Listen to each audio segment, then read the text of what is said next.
నీ మనసుకి నచ్చిన నిర్ణయం తీసుకో, కానీ ఆ నిర్ణయానికి భవిష్యత్తులో ఇంకెప్పుడూ బాధపడకుండా ఉండేలా చూసుకో.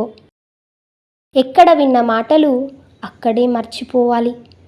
ఇక్కడివి అక్కడ, అక్కడివి ఇక్కడ చెప్పటం వల్ల జీవితాలు నాశనమవుతాయి. మనుషులు స్వభావం రెండు రకాలు మాత్రమే. అవసరమైనప్పుడు తేనెలా తియ్యగా మాట్లాడుతారు, అవసరం తీరినప్పుడు తేలులా కుట్టి మాట్లాడుతారు. నీవు పనికిమాలిన బంధాలను, బంధుత్వాలను ఎప్పుడు వదిలేస్తావో అప్పుడు మనశ్శాంతి పొందుతావు.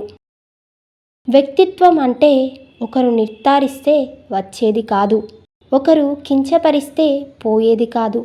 అది మన నడవడిక, మన ప్రవర్తన. దాన్నెవ్వరూ ఇవ్వలేరు, తీసుకుపోలేరు.